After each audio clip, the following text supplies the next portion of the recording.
000. I'm L. And let me tell you, this past Thanksgiving was one I'll never forget. 8:05. My family made up a lie to keep me from coming to dinner, but I was the only one left out.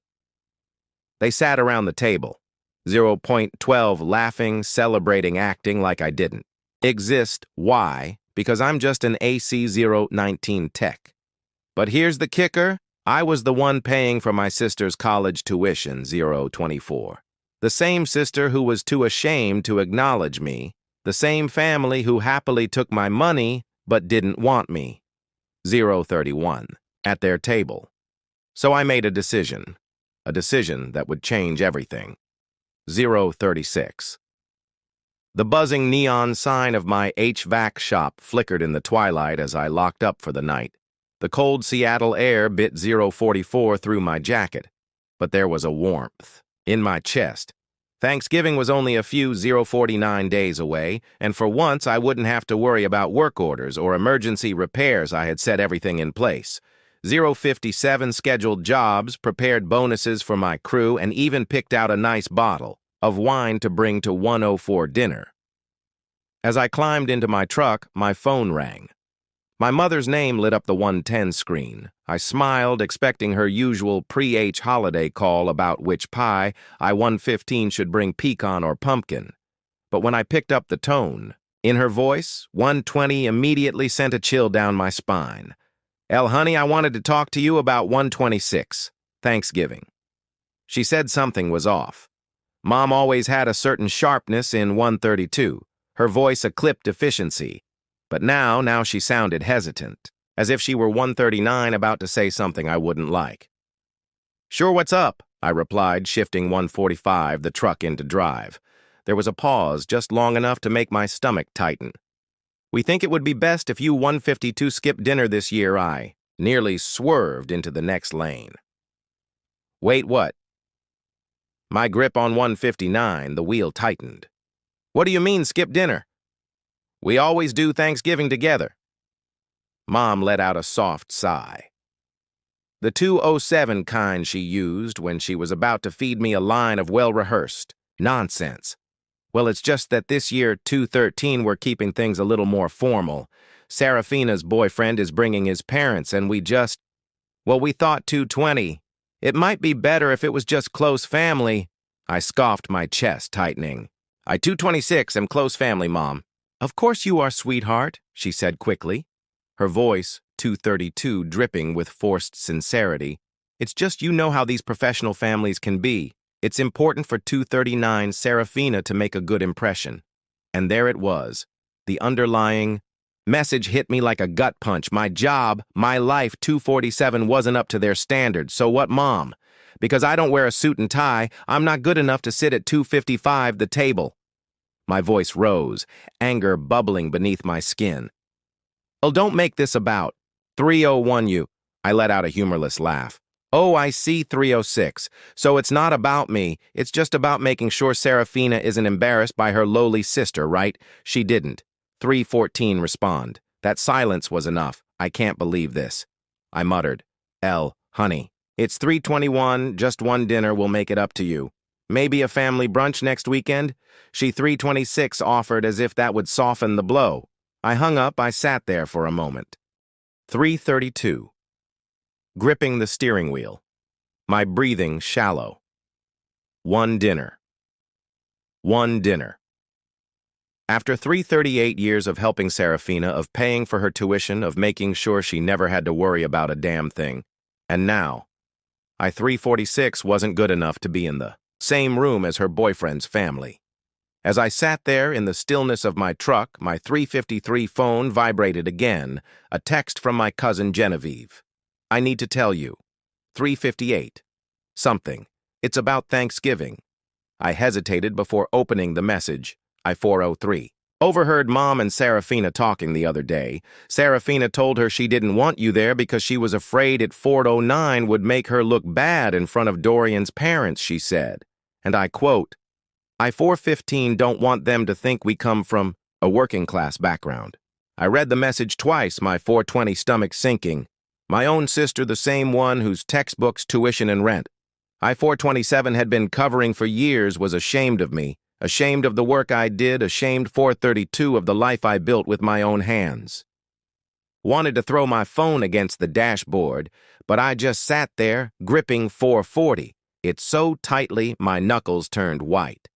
Looking back, I should have seen the signs, the way she never invited me to 447, her college events, the way she changed the subject when her friends asked what I did for a living, the way she never, 454, introduced me to her boyfriend. Even though they had been together for nearly a year, I had ignored it, convinced myself. 5:01 I was being paranoid.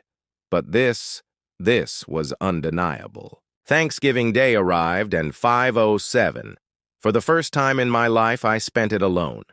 I tried to distract myself, went 5:12, for a long drive, stopped at a diner for coffee, even called a few friends, but 5:18 nothing dulled the ache in my chest.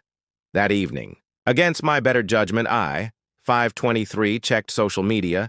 There they were, smiling family photos, the perfectly set 5:29 dinner table, Serafina in a sleek dress, beaming next to Dorian, his parents, 5:34 looking equally polished, and I wasn't anywhere in sight. That was the moment 5:40 something in me shifted. If I wasn't good enough to sit at their table, then my money wasn't good enough to pay for 5:46, Serafina's tuition. So I made a decision that would change everything. The next 5:52 morning, I woke up feeling lighter. It wasn't relief exactly, more like clarity. 5:58, the kind that only comes when you finally stop making excuses for people who don't deserve them. I made my coffee, sat at the kitchen 606 table, and pulled out my laptop. Logging into the university's payment portal had 611 become second nature to me over the years. I knew the password to Serafina's account better than I knew my own 618 streaming login. Due date, 2 weeks balance, 6/24, $21,500. I stared at the number. My fingers hovering over the trackpad. I had 630 covered every single semester since she started law school, never once hesitating. But this time my cursor moved 638 to remove payment method. A small pop-up appeared. Are you sure? You want to remove 644 this account as a payer. This action cannot be undone. I clicked yes without a 650-second thought. The second my laptop snapped shut. My phone buzzed on the table. My mother's name flashed across 657 the screen. I let it ring. Then it rang again and again. By the fourth call, I 704 sighed and picked up, already bracing myself. Mom's voice was sharp, 711 exasperated, like she had already been in mid-argument before I even answered. What 716 are you doing? I took a slow sip of my coffee. Good morning to you too, Mom. 721. Don't play games with me, she snapped. Serafina just called hysterical saying 726, you cut off her tuition payment. Tell me that's not true. Oh, it's true, I said, 732 flatly. Silence. Then a sharp intake of breath. 737. Ella, how could you be so cruel? Cruel, I laughed, a short, humorless 743 sound. That's an interesting choice of words, considering she's the one who got me disinvited from Thanksgiving, because 750 she was embarrassed by me. She was just trying to make a good impression on Dorian's family. Mom argued, her tone 757, shifting into that saccharine, guilt-tripping mode she always used when she wanted something from me. You know how 804 these things work. She's young, she doesn't think things through. She's 24. Mom. She's old enough to 811 know exactly what she's doing. Another pause. Then the 817 inevitable. You promised you'd support her through school, L. No. I corrected my 823, grip tightening on my mug. I promised to help my sister, not someone. Who treats me 828 like I'm disposable? She didn't mean it that way. She meant it exactly that way. Mom. 837 let out a frustrated sigh. You're overreacting. Family makes sacrifices for 842 each other. That's just what we do. I swallowed back a bitter laugh. Funny, 849. How family only applies when I'm the one giving. When it's my turn to expect a little basic respect. Suddenly I'm asking $8.55 for too much. She needs this L. So did I. Mom fell silent. For once, she didn't have 903 an immediate comeback. No rehearsed lines about what's best for the family or how Serafina's future depended voice.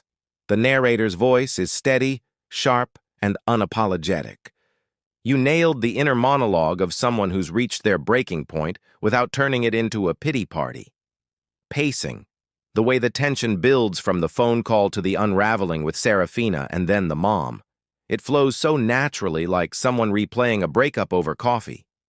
Emotional realism. This isn't a soap opera drama. It's the quiet rage and sadness of someone who's been taken for granted for too long. That line, funny how that only worked one way, hit hard. A few areas to consider if you're still polishing. Paragraph breaks. A little more white space would help the pacing breathe. Some of the emotional punches, like when Elle finally removes herself as payer, would hit harder with more visual pause. Clarity in moments of time jump. The transitions are mostly smooth. But when we move from the university call to Serafina at Dorian's place, a subtle marker like meanwhile or the next morning might help orient the reader. Dorian's realization. This section is solid, but it could be even more devastating if he references something specific, like, and the person who made all of this possible wasn't even at Thanksgiving? Just a hair more specificity to show how much he's putting it all together. If you're expanding, this could easily be a novella or a powerful short story series, either from Elle's perspective or rotating POVs, Serafina trying to rebuild, the mother grappling with her own complicity, etc. You've got the bones of something really special here. Would you want help formatting this into a short story? Or turning it into something longer, like a full chapter in a novel? 2220. She never expected Serafina to figure it out on her own. She e-pacing, it builds gradually from calm resistance to full confrontation to catharsis. Dialogue. Snappy, real, raw. Feels like an actual argument you've overheard or had. Character contrast. Ellie's composed strength versus Serafina's unraveling, beautifully mirrored. Resolution. That closing reflection hit right in the gut. What you could consider refining, only if you're in edit mode. Break up the text a bit more. Add paragraph breaks for readability, especially around dialogue. It'll make the emotions punch harder visually, too. Expand Genevieve's moment. She's a great neutral voice.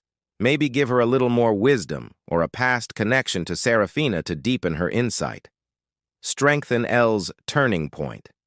The moment she walks into Serafina's apartment is already great, but maybe one internal thought or flashback could really lock in why this was her final straw.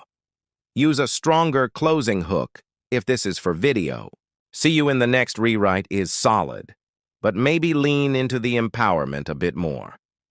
And remember, sometimes peace begins the moment you stop picking up the phone. If this is a video script, consider voiceover plus visual. Dramatizations, actors, or simple animations. Dramatic music fade-ins, soft piano, then something rising during the confrontation. Add visual text highlights for the final quotes. Really let the words land. Want help turning this into a proper short story or script format? Or just some title options if you're planning to post this somewhere? And by the way, if this is based on real emotion or real events, you were brave to put it out there. There's strength in the honesty.